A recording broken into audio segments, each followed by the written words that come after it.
Hi, everybody. My guest today is Fireman Rob, the one and only Fireman Rob. Rob Verhelst, welcome to Everybody Pulls the Tarp.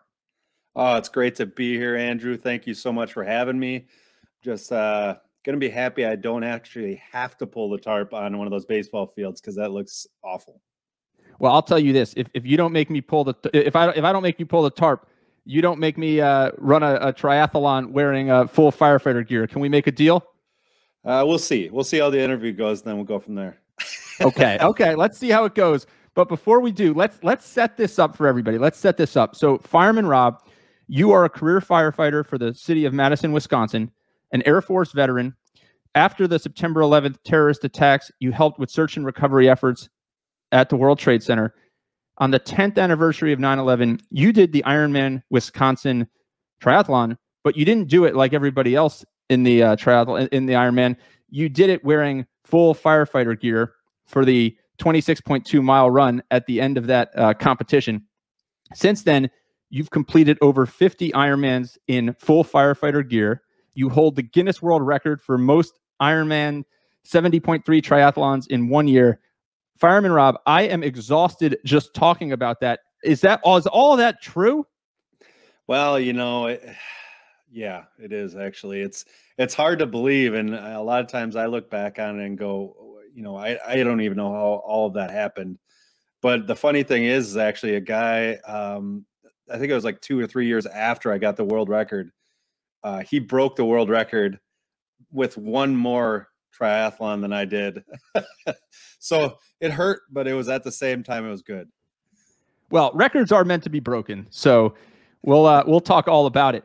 So going way back, was being a firefighter always a childhood dream? Was it something that you looked at those fire trucks and you said, I always want to do that? How did it come to be? It was actually interesting because I played basketball most of my life and swam, and my biggest one was I want to be a pro basketball player, but at 5'11" and just being feisty, that's not going to get you into the pro ranks. So I actually, I didn't really know what I wanted to do. I went to college, and firefighting was one of those things that I found. I went to the fire academy and found out more about it, how dynamic it was, how it was helping people all the time. And that was something that I loved to do. I was a lifeguard, and that was kind of the focus of my life. I didn't know where I wanted to go with it, but firefighting really ended up being what I wanted to do. It became what you wanted to do. You talked about being a lifeguard, being a firefighter. Was there something at your core that always drew you to just helping people, being in a position to help people, look after others? Both my parents were teachers, and so it was one of those things. I think it was instilled in my brother and I very early on, of being able to be there for other people. And it's just something that has been innate with me throughout my entire life. Even when I'm doing public speaking, it's something that I love to do because I can see impact in other people's lives, because I can see them changing just one habit and then actually passing that on. And that's kind of a cool aspect to be able to have in your life. I always say, don't live your life for success, live it for value. And that's the value that I believe in my life I brought. And that value is helping others, making an impact, helping folks make small changes to make their lives more meaningful, more productive. Yeah. And this is actually funny. This leads into other avenues, but I've always been helping other people. And it took me a while after September 11th to help myself. And that was something that was such a big thing, to be able to understand myself better and be able to continue to move forward. And that's really where the Fireman Rob tag came from. As I started to do those triathlons and started speaking, it actually helped me to understand me as a person more, to be able to help more people out there. That's really interesting. So it helped you understand yourself and how to make an impact. I'm curious, how did you get involved in the search and recovery efforts at World Trade Center? How did that come about? So actually, I was working at the Madison Fire Department. I was less than a year on the job at the Madison Fire Department. And the morning of September 11th, I was actually working shift, and we had a fire that morning. And as soon as I got off shift, I was contacted by the rescue team that I was a part of, and then I drove out there because there was no flights going on, and so I drove out there.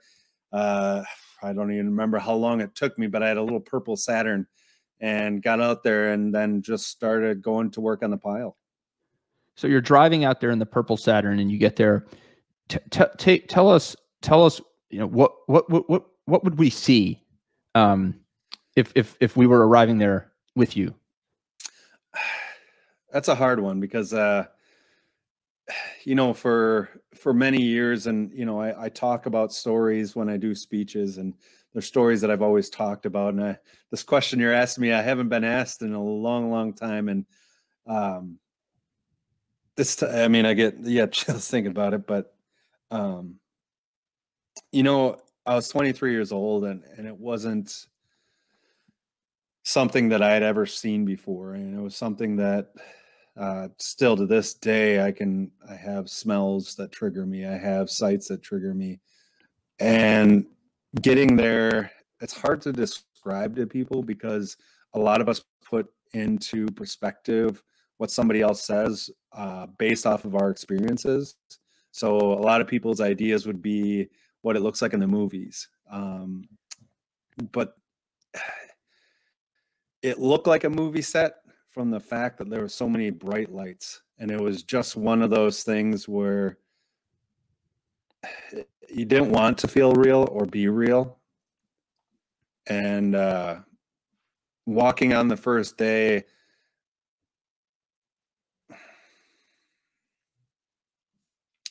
it was really tough because doing bucket brigades and all these people that had been working for days and hours before, you just knew that you were going to be there and that something was going to change in your life. You didn't know what it was, but as you're walking up, you know that, and you can see it on the other people's faces, that you had to go someplace else in your mind to be able to do this.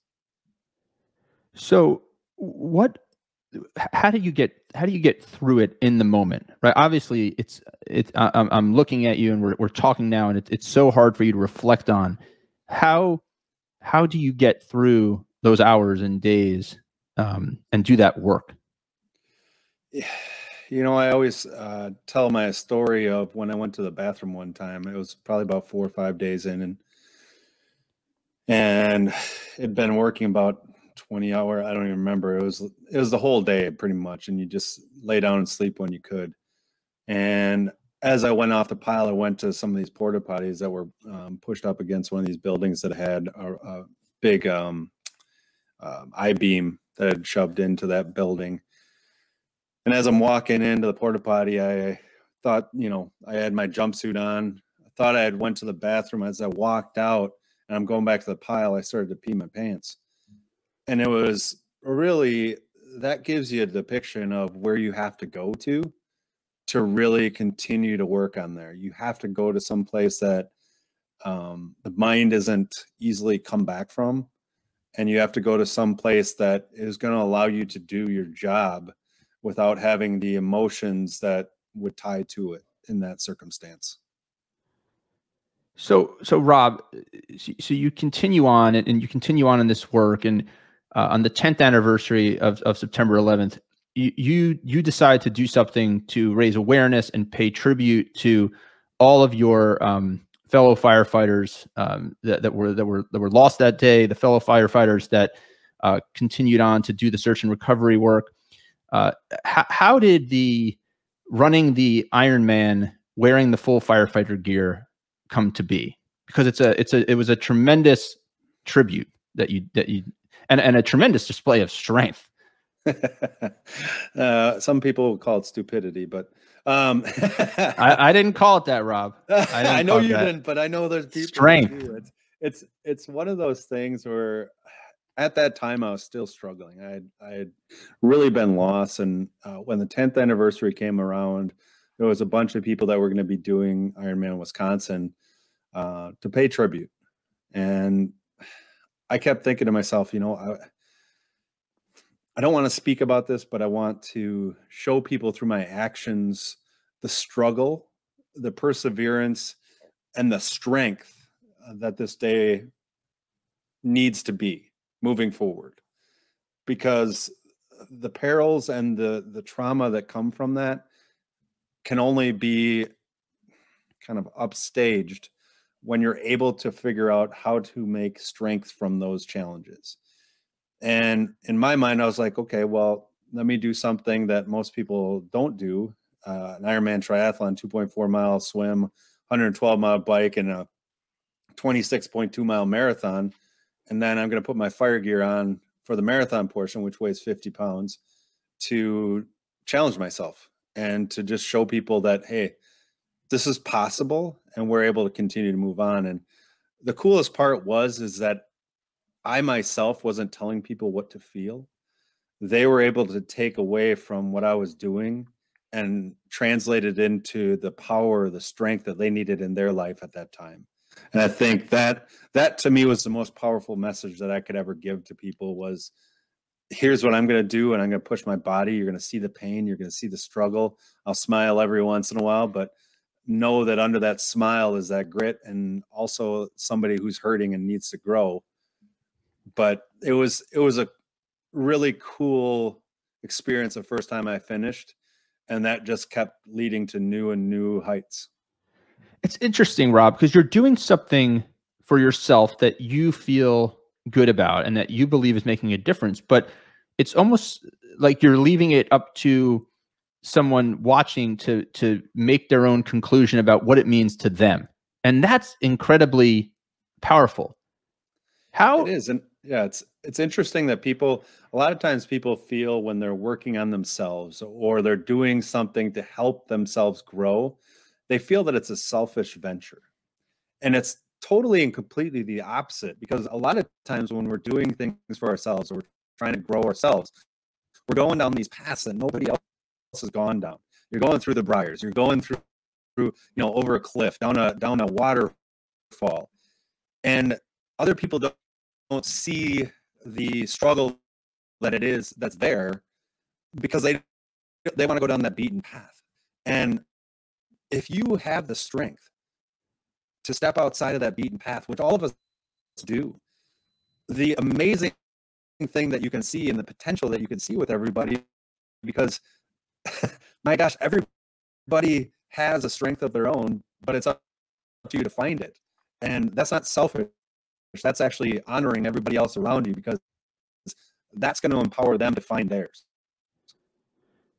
It's incredible, Rob. And I want to go back to the fire gear, okay? Because I want to fully understand this. So 50 pounds, just for the layman, take us through what is a fire? I mean, we see, anybody can see a firefighter and visualize a firefighter, but just take us through what you're wearing.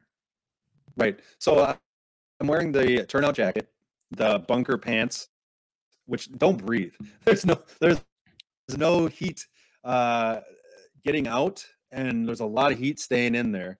And I have the air pack on, which is the oxygen, a lot of people say oxygen bottle, but it's actually an air pack. It's an air bottle.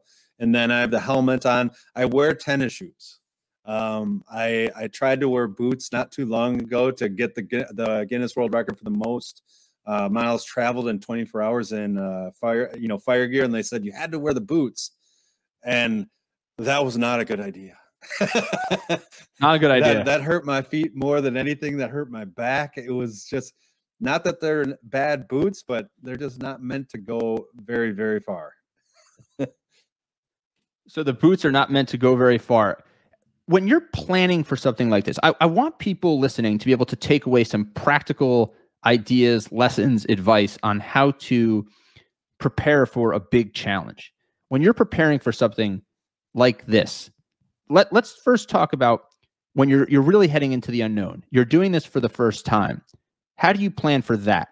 And then I want to get to, how do you plan to do things more effectively and efficiently as you do them over and over? So talk about first doing it the first time. How do you plan for that? I think the biggest thing to understand is ignorance is bliss.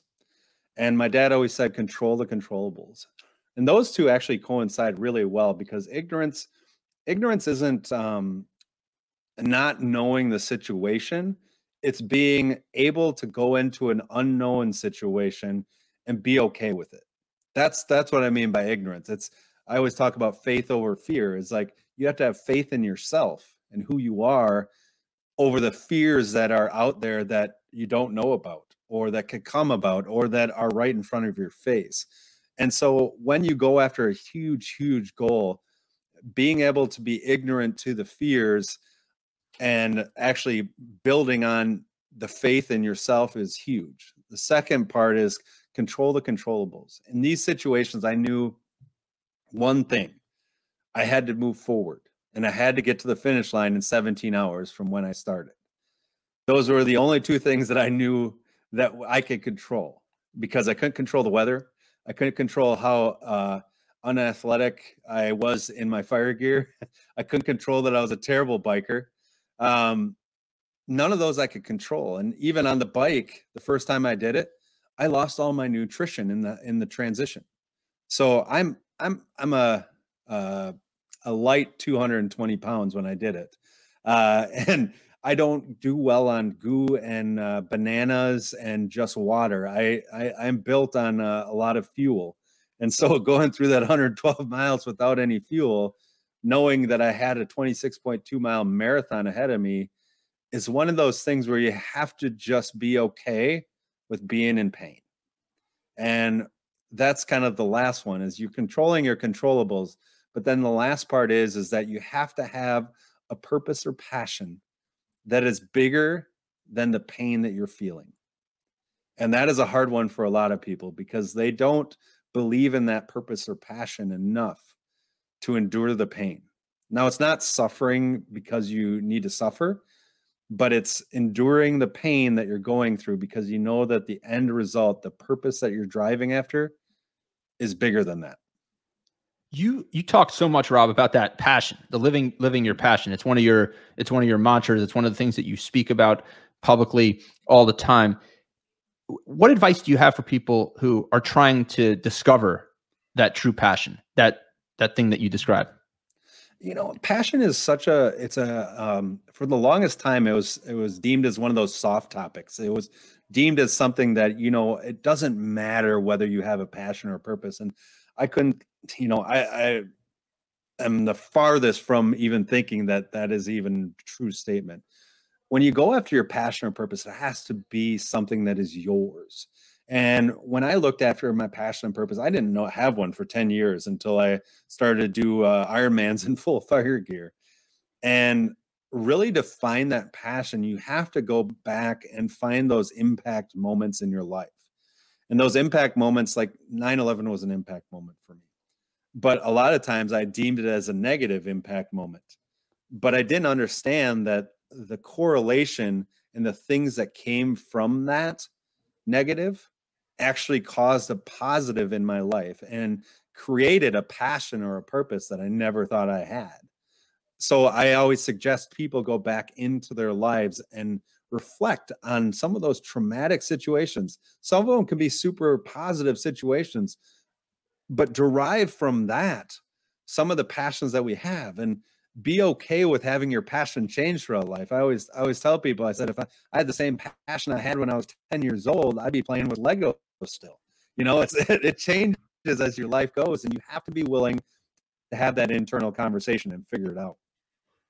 So let's hit on the ignorance is bliss piece a little bit more, Rob. So how do you how do you find that balance between going into something completely blind and unaware, and going in with too much information that you might not do it? How do you? I mean, I think you can apply that to a lot of situations, right? If somebody's going in to an interview, you want to be prepared, but you don't want to a job interview, right? You want to be prepared, but you don't want to be too prepared. You want to be loose and organic. A lot of people ask me when it comes to these conversations on the podcast, how much do you prepare? How much do you know about the guest in advance? It's a fine balance, right? You want to know the basic fundamentals of what they're up to and what they're passionate about, but you also want to let curiosity power you. I would think in your endeavors, it's similar. Oh, it's completely similar. And I think you hit it on the head of there's there's those two ends of the spectrum. When you have it, you have the end of the spectrum where you go, oh, I know all there is to know about this person. And then there's that end of the spectrum where it goes, what time am I actually having this interview? There's those two ends of the spectrum, and it's taking pieces from actually both of those ends and coming up in the middle, because you want to have enough information when you go into something that you can actually start to fundamentally understand how you and your strengths and your shortcomings fit into that situation. And that's why I always talk about, it's ignorance is bliss, but it's also having that faith over fear. And that fear on both ends, it's kind of funny you say that. It's like that fear on one end where you don't want to know anything because if I find something out, it's going to be scary. I may not even want to do it. But then on the other end, it's like, I got to find out everything because I'm not going to be ready. You're in fear that you're not going to be able to do your best capabilities if you don't know everything. It's having that sweet spot in the middle going, well, I know my strengths, I know my weaknesses, and I know the gist of what we're doing. So I can talk on my brand, who I am, and incorporate it into what we are doing. So I think, I loved how you put that on those two opposite spectrums, because that is our world now. We are opposite spectrums. You're either a whole this way or you're a whole that way. It's like, no, we take some of everybody, take some of every piece of that and create you. Don't create somebody else, create yourself. Absolutely. Rob, I want to, you and I talked a couple of months ago, and you just dropped in passing. You say, Andrew, I got to go. I'm getting ready to walk around the Daytona 500 track in full firefighter gear, like it's just a regular Tuesday for Fireman Rob. But and I watched all that unfold, and something happened there that I guess was unexpected, but I think was particularly profound. You were not able to complete that endeavor. You had to bow out, a pretty significant way into the effort. But it made a huge impact on me. To me, to see the way you powered through it, first off, the way you set an ambitious goal, the way you powered through it, and the grace with which you decided, hey, today's not the day, but I'm gonna come back and do this another time. Talk about that experience. How did that all come to be? What exactly did you do? And talk about that for a minute. Yeah, so I went down to Daytona, and I had seen that, there's a world record for the most number of miles in 24 hours in full firefighter gear. I had to wear my boots for it, which at the end of the day, I was not prepared for. And I honestly, I was not even prepared for the 24 hours of walking. I just knew that it was something that I needed to do to clear my head. It had been a rough year, dealing with COVID and working and all sorts of things that I was struggling with. And I needed to have something that I was going for. And I know a lot of people probably can relate, is that you needed a goal. And usually when I do goals, they're very lofty. They're very out of my reach, but that's for good reason. Because if I reach for a goal that's within my reach or I've already done, I'm not really stretching myself. I'm not really growing. So when I was down there, I started it out. I felt great for the first 10 miles.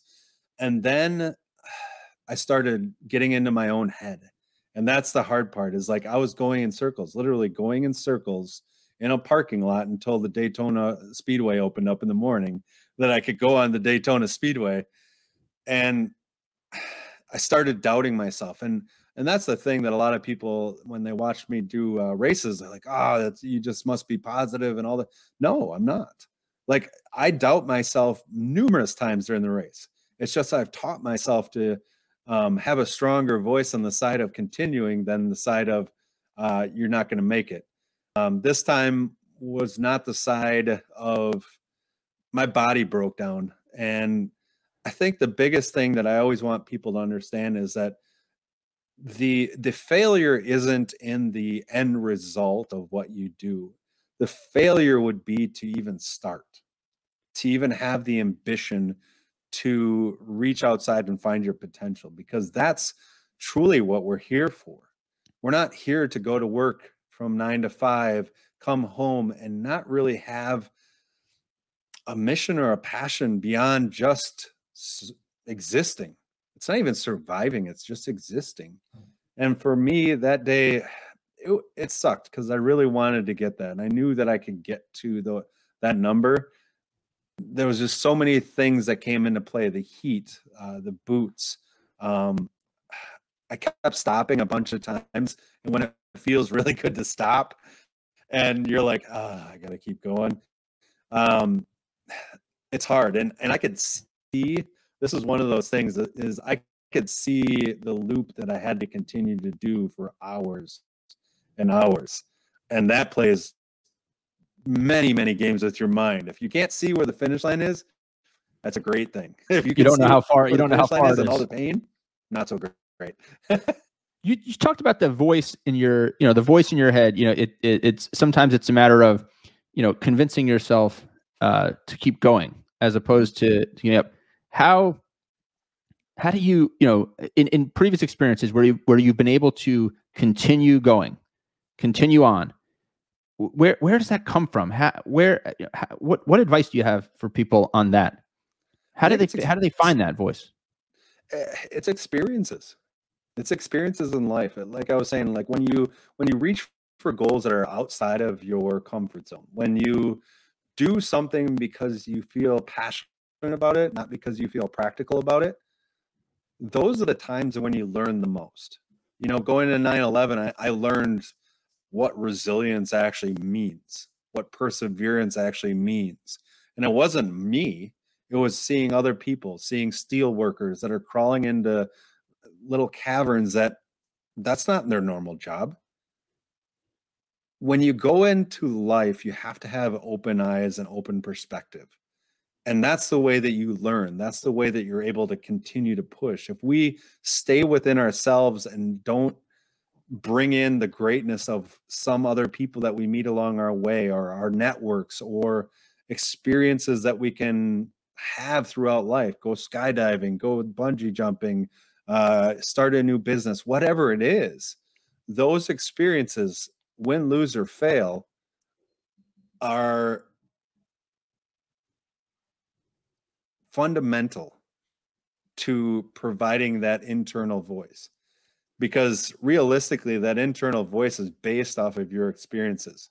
It's based off of preconceived notions of what you can and can't do.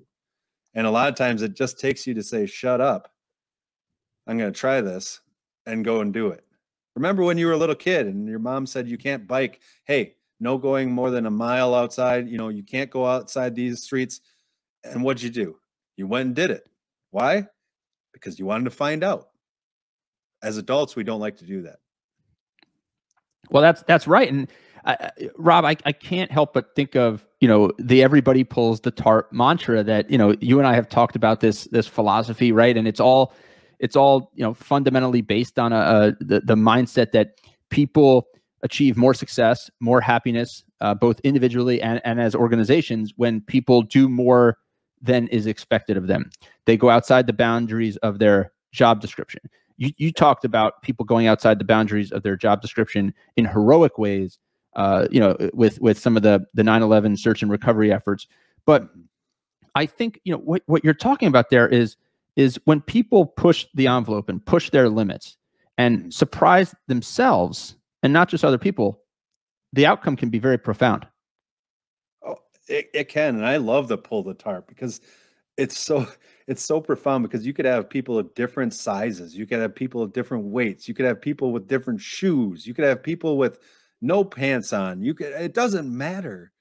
We're all moving that tarp, in essence, in our lives. We're all moving that, it's a rainy day. We don't want to have all the great things that we've done get run over. We're all pulling the tarp. And think about it this way, is if the person next to you, if you never figure out, ask them like, hey, that looks easier for you than me. How can I do it like you do? Well, I learned, and then this person comes back to you and says, well, I learned from the person that was next to me. They said, if you grab it this way, it's easier. Think about that from a perspective. I love that everybody pulls the tarp, because when you think about it, it's a great analogy for understanding that it's almost like life. Everybody's going through life. Why not ask other people how they're going through life well? How are they getting through challenges? It's just the same as pulling a tarp. I can do it better, but a lot of times I have to ask, or do it many times. Rob, you're a great example of somebody who pulls the tarp in so many ways. One of the countless ways you continue to make an impact is with the Fireman Rob Foundation. Before we wrap up here, I want you to share a little bit about the Fireman Rob Foundation, where people can find out more information about all that great work. Oh, definitely. I appreciate you bringing this up. firemanrobfoundation.com.